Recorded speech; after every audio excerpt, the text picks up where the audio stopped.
Chiamo Afura Kanu Afurai Kite Nut Eneye Fida Medinde Odwirafo Kwesi Nehem Ptah Akhan Akwamu Main Amaruka Etifimu Odwirafo.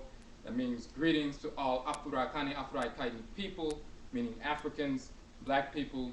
Today is Fida, Friday. My name is Odwirafo Kwesi Nehem Ptah Akhan of the Akwamu Nation in North America. What we want to do today is, again, we want to update the Oman, the community, about our activities since our last update. Our year began on September 22nd, 13,014 in the Akhan, Akwamu Mayan calendar. We begin our new year on the first day of Atemet, or autumn, the first full day of the autumn equinox. That was September 22nd this year. That was our first day of 13,014. So since that time, we did a blog on November 1st, updating the Oman on our activities, talking about the different places that we have gone, the teachings that we were giving out, the different presentations we've been doing, and we want to update the community since that time, since November 1st, to give you a sense of the kind of activities we've been engaged in and what we will be having coming up in the near future. Since November 1st, we've gone to Dallas. We've presented in Dallas on the Okra complex, the soul of our Kanfo. We also went to Virginia. We presented on that topic as well. We were in Knoxville, Tennessee the following week.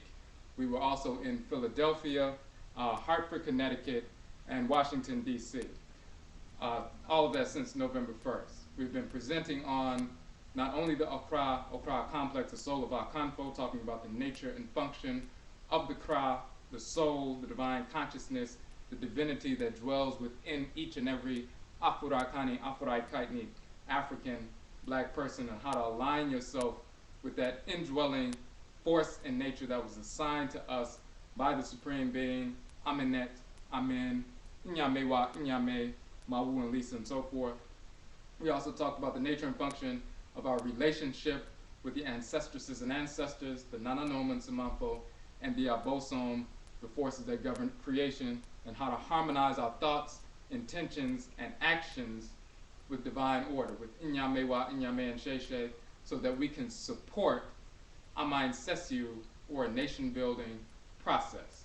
So we talked about that. We also dealt with the Uben Sheng, the ancestral summons, which deals with the nature and function of our ancestral religious practices, their functionality. We don't engage in ritual practices for pure symbolism. If we don't receive, process, and transfer energy in a measurable fashion for our own benefit, then we don't engage in any practice that does not accomplish that. So in the Uben Sheng, the ancestral summons, we go into detail about the nature and function of libation, ancestral and deity possession, ancestral and deity communication, nature worship, shrines, all kinds of ritual activities, the major ritual activities that we engage in, and their functionality and their validity in our culture. How we can incorporate law and restore balance where imbalance has occurred. That's the essence of Afurakani, Afurai Kaiti, ancestral religion. The ritual incorporation of divine law, the ritual restoration of divine balance. And when we can restore order to ourselves, restore balance to ourselves, then we can move forward in the nation-building process in an intelligent fashion. So we talked about that and what we have done at every event. All of the cities we've been to since the beginning of our year, September 22nd, Houston, Philadelphia, Dallas, Knoxville, Tennessee, Hartford, Connecticut, Washington, D.C., Virginia, Delaware, the various places we've gone, we have been able to give free copies of the softcover version of our books to everyone who attended the presentation. We don't charge for presentations with regard to the way we approach Guamukasa, public speaking. We do not charge the Oman, the community, to receive your own ancestral wisdom that you inherited by blood. So we don't charge for that, and we've been able to give away with the support of the community free copies of the soft cover versions of both the Okra Complex, the Soul of Akhan, as well as Uben Shane, the Ancestral Summons. And we endeavor to do the same thing in all of our upcoming presentations. All of the PDF versions of our texts, our books, our publications, we have about 12 books, 50 research articles. We have a number of videos, about 40 videos, most of them with regard to the instructional videos, about 30 of those. Most of them are about 2 hours each. We have about 10 hours of audio. All of those publications, video, audio, books, articles, are all free downloads from our website. But we also, in addition to that, when we go out and do presentations, when we receive support from the community, then we can give soft cover versions. Some people don't have access to the internet. Some people don't have access to printing, where they can print out all these books and all these articles and 1,000+ pages of information. So we can give out these books for free, and we have been able to do that. We're going to continue with that process. We refer to it as the free books, free workshops for Afurakanu, Afurai Kaitnu movement. It's a movement to disseminate free information to the Afurakani, Afurai Kaitnu community. So our next upcoming events, we are working on scheduling events in Arizona, in Canada, in Alabama, in Florida, Chicago, New York, New Jersey. We're looking at a number of different places. People have shown interest, so we will be posting those dates as they come. Look at the website, Wamukasa, the Odwirafo.com /wamukasa.html, and we will update you. Check the website frequently. Some of the most recent publications we will also be speaking on. Of course, we have the fundamental publications that many people are aware of, the Kuku Tuntun, the Ancestral Jurisdiction, where we show the cosmological foundation of creation. We also break down in detail how Abraham, Isaac, Ishmael, Moses, Aaron, David, Solomon, Sheba, Menelik, Jesus, Muhammad, all these characters are fictional characters. They never existed of any race whatsoever at all. They were not black, they were not white, they're purely fictional. So we go into detail about that in the Kutuntun. We also have the More Means Dead publication, where we go into detail showing the etymological and cosmological origin of the term More, showing that it means dead. And we've had a number of people, thousands, over 13,000 downloads of that article. A number of people have awakened to the truth of that information and have been empowered to leave the Moorish foolishness alone and return to their ancestral culture, just like we've been able to free people from Christianity, Islam, Hebrewism, Judaism, pseudo-New Age spirituality, pseudo-Native American spirituality, pseudo-metaphysics through the Kutuntun, the Ancestral Jurisdiction, Uben Shane, the Ancestral Summons, and so forth. So we have those basic fundamental publications. We've also been publishing a number of articles recently dealing with specific issues that tend to crop up because the whites and their offspring have a homosexual, dissexual agenda that they try to force on the Afurakani, Afurai Kaitnu population. Of course, that's intertwined with their pseudo-religious practices, whether they label them exoteric or esoteric. They're all pure foolishness. They have no basis in reality, and we have no business embracing that idiocy. So we touch on specific subjects that have been creeping into the consciousness of our people through the direct contact with the whites and their offspring, or through their proxies or agents in the community. So for example, one of the more recent articles and series of articles, we've dealt with the most recent one, the origin of the term God, Neg or Nganga or is not Nigger, part 2. We also had part 1. We go into the etymological origin of the term God. A lot of people have been promoting a false concept. The black man is God, the black woman is God, foolishness like that we've learned from the whites and their offspring, whether it's white European males or white lesbian females. Either way is pure foolishness.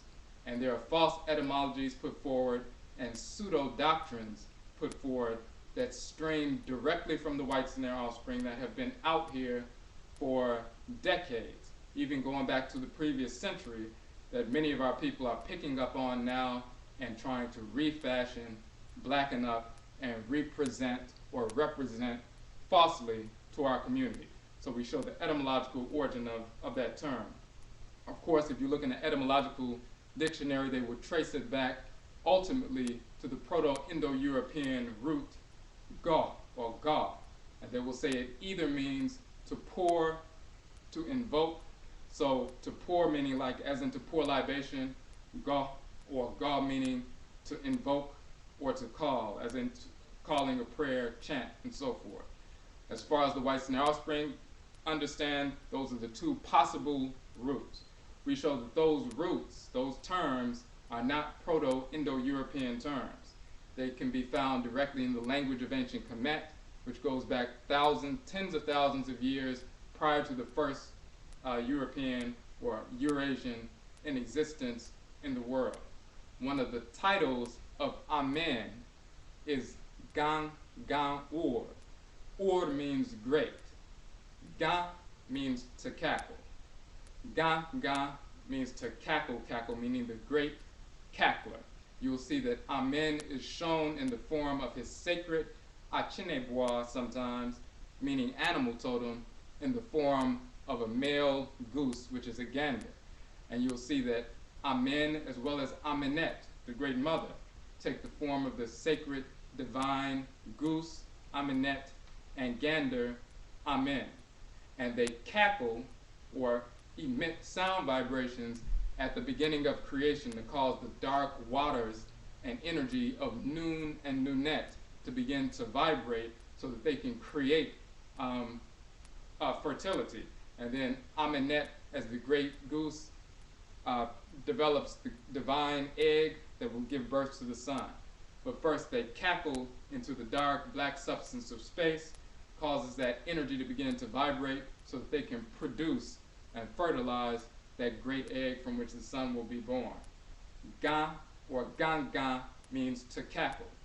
So a goose cackling in the dark substance of space, just like you see a goose and a gander when they're mating, they begin to cackle.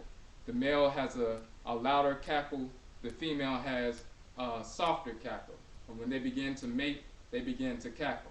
The term for cackle or to shriek or to call out in ancient Kemet is Gan, and sometimes it's doubled Ganga. This is where you get Ganga or, meaning the great Ganga, the great cackler. Sometimes they prefix the N, the nasal N, so instead of saying Gan, or, they say Nganga or. Nganga is the same term. It's just the N is prefixed. The root is Gan, and the A is nasal, so it's not Ga, it's Gan. Ganga or, the great cackler. And Ganga Orit for Amenet, the great cackler on the female side. Now, Nganga, as a title of Amen, is also used by the Bakongo people for a title of their ritual specialists, and they are called Nganga, from the root Ganga, meaning to emit sound vibrations in a ritual fashion. Incantations. Their incantations or their chants, ritual prayers, cause the energy begin to move and vibrate and affect a certain result. So just like the Nganga in the Bakongo tradition cackles or chants or emits incantations, sound vibrations, emits energy to move matter, that's because the great Ganga, the great Nganga, the Nganga or Amen, and the Ganga Orit, Amenet, did the same thing. Now when you see Ga, meaning to cackle, to call, to emit sound vibrations, to emit sacred energy from the quote-unquote lips or from the mouth, to move matter, and you see that with the geese, you also see that with the ritual specialists, that's a call or an invocation. This is the true etymological root of the Proto-Indo-European term ga, meaning to invoke or to call. However, Ga in ancient Kemet also means to pour, and you will see the medut of a pot with the water energy and the electromagnetic wave energy streaming from the lips of the pot. It means to pour, Ga. So it means to pour. It also means to call or invoke. Just like the Proto-Indo-European terms that they claim to be the root of the term God, Ga means to pour, as in pouring a libation. Ga means to call or to invoke. You find both of these terms with the exact same meanings in ancient Kemet, but there's a cosmology that undergirds the terms. Again, Amen and Amenet as the great Ganga, Ganga Ur, Amen, Ganga Urit, Amenet. When they want to mate in order to create the universe, they begin to Nganga, to cackle. And they pour Ga, the sound vibrations, out of themselves, release that energy into the black substance of space. That black substance begins to vibrate. It begins to fuse. Amenet gets pregnant as the great goose. She fertilizes, that egg is fertilized by Amen, and then she gives birth to the son. Now, Nganga is spelled in the Medutu N-G, N-G. And then the descriptive title, or, meaning the great, is added on sometimes. So you have Nganga or, but it's spelled without the vowels very often. N-G, N-G. Some people have seen that and thought it said neg, neg, or neg, negor, or negur, or nigger. That's pure foolishness. That's because they don't understand the language. It's not neg or, it's nganga or. That's why sometimes it's written with the prefixed nasal N, nganga, but sometimes the N is dropped and it's simply ganga or, from the root gan, meaning to cackle, to invoke, to call, and then ga, of course, meaning to pour. So that's the actual root. Now, we also show in the article, we have a two-part article series going into detail about all of that cosmology in much more detail than we're going through right now. We also have the title, there's a title of Het Heru. Today is Ptah, or Friday. In our Akhan culture, we call it Ptah, the Da or day of the Abosom, or the goddess Afi. She's the Abosom, or the goddess that governs the planet Afi, which in English is called Venus. In ancient Kemet, she's called Het Heru. But one of the titles of Het Heru, or Het Her, is Fait. So in Akhan culture, which is Ivory Coast and Ghana, there are about 20 million Akhan people between Ivory Coast and Ghana, and then they were one of the largest groups from whom we were taken and enslaved in North America. So that's why you have many people who are drawn to the Akhan culture in the Western hemispheres, because that's where we come from. In the Akhan culture, Afi also has the title Chet Che. So you have Afi, Chet Che in Akhan, that comes from Fait and Het Her in ancient Kemet, talking about the goddess, the Abosom, the female divinity that operates through the planet Afi, or Venus. Now, one of the titles, praise names of Het Heru in ancient Kemet is Nhasi. It comes from the root Hesi or Hasi, and that can mean to be approved by a divinity, sacred, praised, lauded, one who is given accolades. It has to do with her nature and function as a sacred queen mother dealing with royalty. That's a title of hers. Nhasi. One of the praise names of Afi in the Akhan culture is Nhoso, and it means the same thing, one who is celebrated and so forth. One who's prosperous, celebrated, and all these different things. Nhasi or Nhesi, and also Nhesu in ancient Kemet becomes Nhosu in Akhan. That term, however, in ancient Kemet is also a title for the Nubians, a certain group of Nubians in lower so-called Nubia or Knesset, Kanit. It's often written Nehesu, but it's really Nhesu or Nhasu. When you put the nasal N in front of the H, Nhasu sounds like Nhasu when it's pronounced. That's why in Akhan it's Nhasu. It's a title of the people, but it's also a title of Het Heru. It's a title of Het Heru in Kemet. It's a title of Het Heru or Chetcher in Akhan. It has to do with royalty. That's why Nhasu or Nkaso became Nagasa or Negasu in the Ethiopic language, and that's why they say Negesu or Nagasu. It's Ngasu, Nkasu. It comes directly from a title of Het Heru, the Queen Mother, title of royalty, one who is approved, celebrated by divinity. This is where you get Negas, Negas, Ngas, Ngasu, Ngasi, Nkasi, Nkasu, and so forth. It has nothing to do with the term nigger or nigga. That's pure foolishness. We have an article where we go into detail about that etymology and the cosmology that supports it. We also have the term Ntoro as vocalized in Akhan. In ancient Kemet, the term for divinity, male, is spelled Ntr. They didn't also often know how to vocalize it, so they would stick E's in between. Egyptologists would stick E's in between in order to approximate a vocalization. In the languages of Afro-Akkad Africa, you will find the proper vocalizations for these terms. So NTR is not neter, and Akhan is pronounced Ntoro. The N is nasal. Ntoro, N-T-O-R-O. And in Akhan, Ntoro means a divinity that's inherited through your blood circle.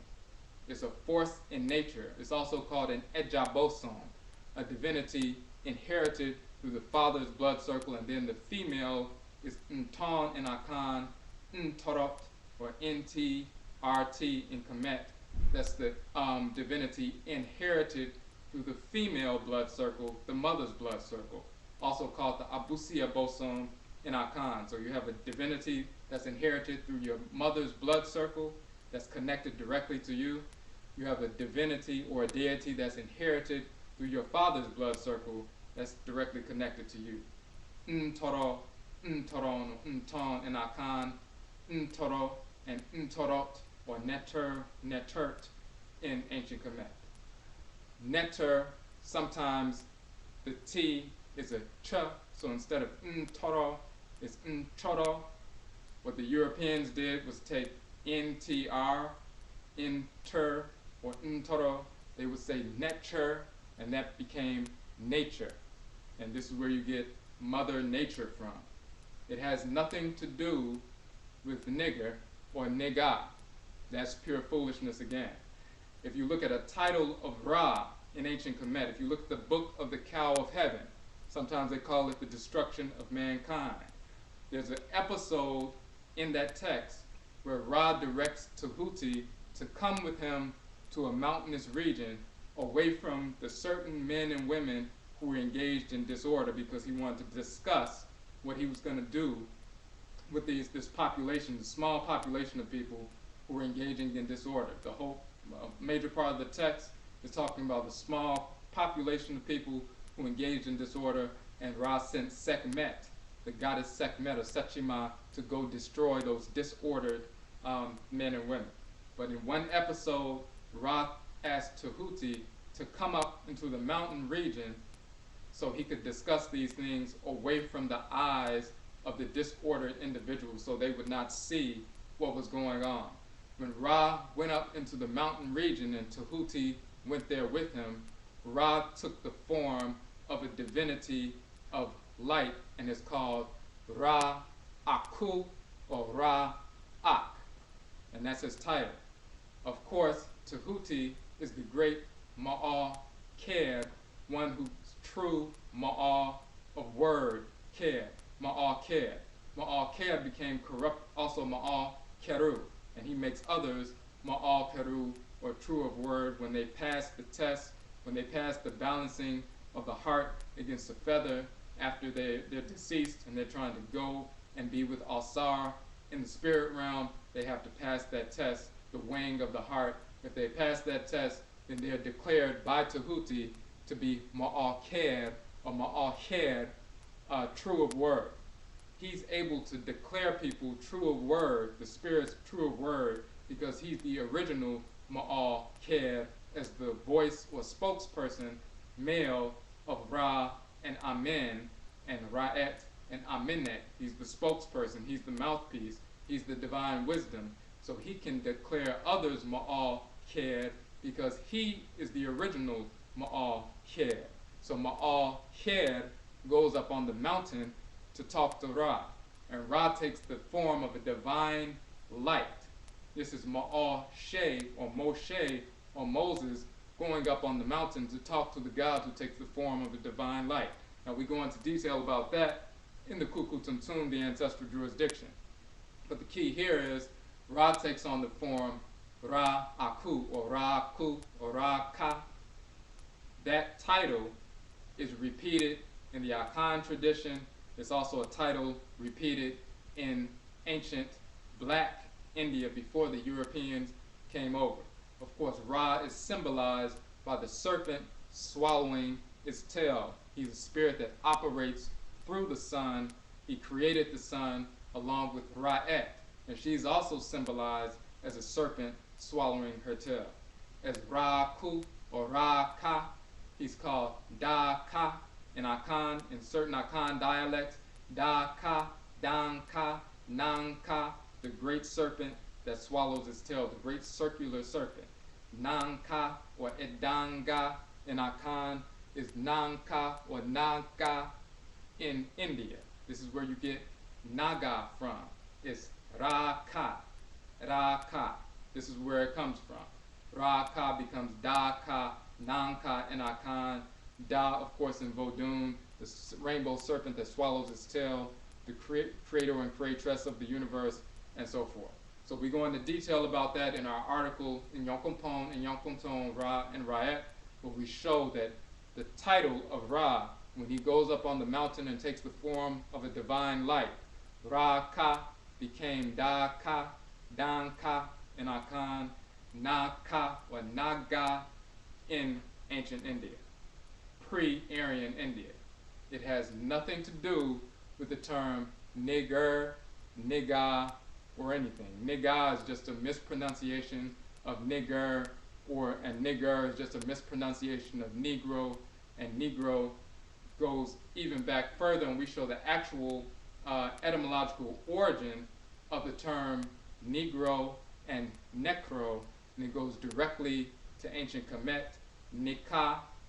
And first they will show that the Proto-Indo-European root is Nik or Nikah, meaning to lack, to want, negative, afflicted, and so forth. You'll find that same root in ancient Kemet, Nek, Nekah, meaning to lack, to want, negative, afflicted, foes or enemies who are crushed to death. That's what a Nekah or Nekah, this is the root of the term Nikah or Negro, comes from. It comes directly from Nikah in Kemet, meaning foes or enemies who are crushed to death.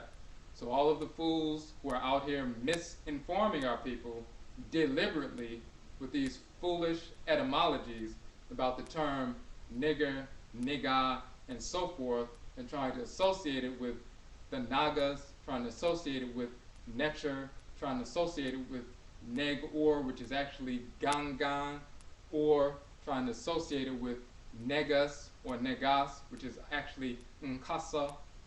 We go into detail about that in a series of different articles, and we lay it out in detail so it's irrefutable information.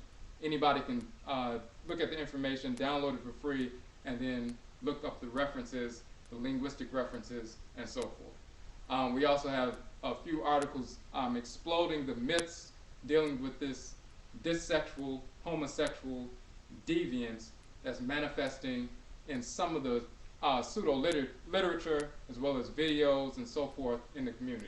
The the whites and their offspring have always tried to associate this sexuality with ancient Kemet. So for example, they use about 7 different references of inscriptions from ancient Kemet, writings, inscriptions, out of the tens of thousands of writings and inscriptions all over ancient Kemet. For thousands of years, they found about 7 different inscriptions or writings that they would like to associate with homosexuality, dissexuality, and we use dissexuality, we use the root dis, meaning not, because when you're engaged in that activity, it's not sexuality at all, it's insanity, it's perversion, it's deviance, it's filth, it's degenerate. So you're not engaged in dissexuality, in homosexual, or any form of sexuality when you engage in these practices, whether you're a male or female. So we use the term dissexuality because it's more appropriate, because sexuality is not actually happening. So what they've tried to do is force this perverse culture of theirs on the Afro-Akhani community. They've been trying to do that for thousands of years, and of course today, through the whites and their offspring, through their representative, who is Obama, the child of his white mother, a spirit of disorder, her as well as him. Of course, he's in position to make brainwashed Afro-Akhani embrace this degeneracy and put a brown face, although a white spirit, but a brown face on this degeneracy, hopefully that it will lull us to sleep. So we go into detail. For example, we have an article called Set and Anat, the datings of the contendings of Heru and Set. Dissexuality, homosexuality was never accepted in ancient Kemet. This is one of the major texts, one of the few texts that the whites and their offspring used to attempt to prove falsely that dissexuality, homosexuality was embraced in ancient Kemet. We call it the datings of the contendings of Heru and Set because we show that once the whites and their offspring invaded and infiltrated into Kemet, then that's when this sexuality, homosexuality, shows up in writings that they influence. The contendings of Heru and Set clearly show that. There's so-called Semitic deities. Of course, there's no such thing as a Semite because there was no such individual as Noah and any sons. There was no Shem and so forth. But that terminology that they use, there's Semitic deities incorporated as daughters of Ra in the text, meaning that the so-called Semitic speakers, or the whites and their offspring, had already invaded, infiltrated in the northern part of Kemet.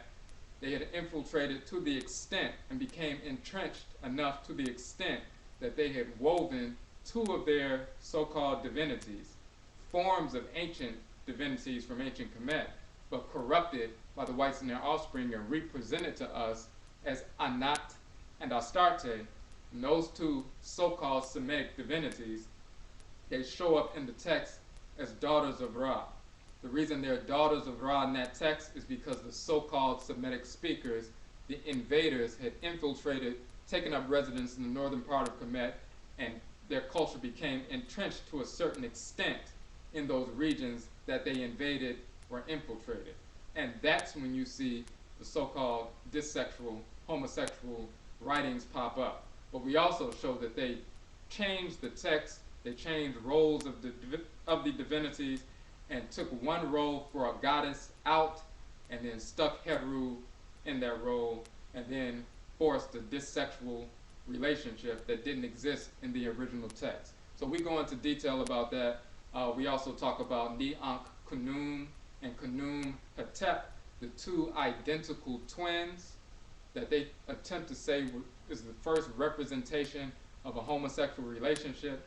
In reality, Nehem Kunum and Kunum Hetep are identical twins. They have wives, they have children. They are children of the divinity Kunwimu or Kunum, the deity that conjoins the body and the soul on the potter's wheel and fashions it in the womb. He is a patron deity or Ntoro of twins. That's why they have his name as part of their names, Nehem Kunum and Kunum Hetep. So in our article dealing with them, we show that in detail. And then we have the article dealing with Ptah Hetep, instruction 35 of the maxims of Ptah Hetep. This is a particular instruction. Some people call it instruction 32, where the whites and their offspring again attempt to force this sexuality in our culture. In reality, Ptah Hetep is talking about, in that specific instruction, about the prepubescent sexual taboo. He's directing his son that it's a taboo, meaning it's divinely hated for a male to engage in sexual intercourse with a prepubescent female. Even if the male has gone through his manhood training and he's 16 years old, 17 years old, as soon as he completes his manhood training, he's ready for a wife in many parts of traditional Afuraka, Afraikai. Same is true in ancient Kemet. Sometimes in rural areas, for example, there's research that we publish in the article. In Ghana, for example, the women in the rural areas, the girls, their average age of the onset of menarche was 15.4 years. Some of the girls would be 16 years old, 17 years old before they had their first cycle. And then once that first cycle happened, then they would go through womanhood training. And then after their womanhood training, they would be considered women, and then they could marry. So if a 17-year-old male saw a 16-year-old female, and she hadn't gone through womanhood training because she hadn't had her first cycle yet, then she would still be considered a child. She would still be considered prepubescent, even though she looked like every other female who had gone through her training and looked like every other 16-year-old. So it would be taboo for that young man to try to have sexual intercourse with that young woman. So we go into detail about it's a prepubescent sexual taboo. The whites and their offspring try to translate the term hemet kart, meaning a female child. You should not have sex with a female child, meaning a prepubescent girl. They try to translate that as a woman boy and talk about homosexual relationship with at night in the dark, in the shadows, with a womanly boy or a womanly man. It's pure idiocy. They know it's idiocy, but we've exposed it, and we're the first group or individuals to fully translate that text properly, black or white. For over 100 years, these people have been mistranslating this text. Even the black scholars, some of them have just left it alone and said it was a difficult text, and they just overlooked it and didn't really push the issue because they didn't understand how it was translated. We translated the text properly and gave the full cultural context for why we were able to translate that text properly. So that's just another text that we've recently published. So these different articles we published, they're on the website. These issues will be part of our upcoming presentations in the cities that we will be coming to next.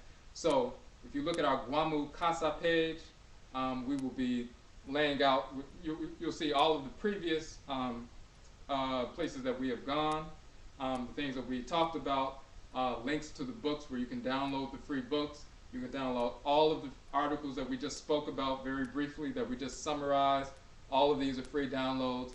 We have videos on most of the articles on the website where we go into detail. We spend about 1 to 2 hours going into detail, page by page, on these various articles.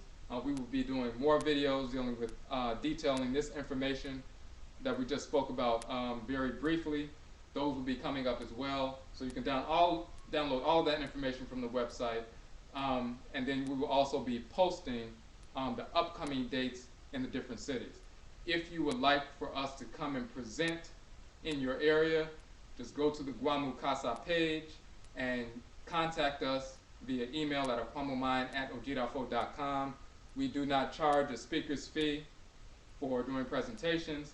We also stipulate that the attendees to the events are not charged a fee for admission, and they are not charged a registration fee.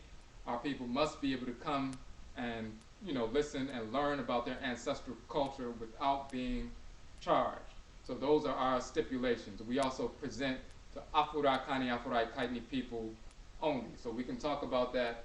Just send us an email if you would like to schedule an event in your area. We also have, of course, we want to give away the free books. We've been doing that. If you would like to support our free books and workshops for Afurakanu, Afurakaitnu movement, we say thank you, Yerase. We thank you for your support. You can go to our Achedie page, www.odwirafo.com, Achedie page.html. You can make a donation, contribution. Achedie means donation, contribution, gift. At any amount assists us to continue to give free workshops, free publications, the soft cover versions, as well as take time to do the research to put this information out. We also have our services, for example, Akumasa, which is substance abuse abstinence, through the ritual practices of Afurakani, Afurakaiti ancestral religion. We can get ourselves off of these substances. We've assisted a number of people, whether it's alcohol, marijuana, cocaine, these various different illicit substances, these controlled substances. There are ways through practicing ancestral religion and engaging the process, engaging your kra, engaging your soul, your divine consciousness, your ori inu, your ka, your selido. There are ways, and connecting with your nananom and samanfo, your ancestresses and ancestors of Afuraka, Afuraikai, your aku, akutu, egungun. There are ways to reconnect with them so they can help to strip that urge for these controlled substances out of your spirit. So we've had that method, we established that method, and we share that information. Of course, we share it freely with the community. We also deal with a similar method to assist our people, typically our sisters, coming out of these domestic violence situations, domestic abuse situations. So we call that Akuma Dime, which means domestic abuse neutralization, where we're able to lift ourselves out of those kind of situations and break that cycle. There's a ritual method, there's a similar ritual method to break ourselves out of that cycle as we use for the substance abuse abstinence. Is reconnecting with your kra, your indwelling divinity, the force that's assigned to you that draws you in the right direction. There's a ritual mean to realign with that force so you can empower yourself to engage in harmonious thoughts, intentions, and actions, and make good decisions on a consistent basis and lift yourself out of these negative situations. So these services are free, the publications are free, the videos are free, the audio is free, and so forth. So if you would like to contribute to this effort, especially with the free workshops, as well as the free soft cover versions of the book, again, you can go to our Chedie page, Yerase, we thank you. Keep looking at the Guamu Casa page, keep checking for updates. We will be listing the various cities that will be coming up, the different states very soon. And if you have any questions, again, please contact us. And we say, Yerase, thank you, and we will be giving you an update in the next few weeks. Yerase.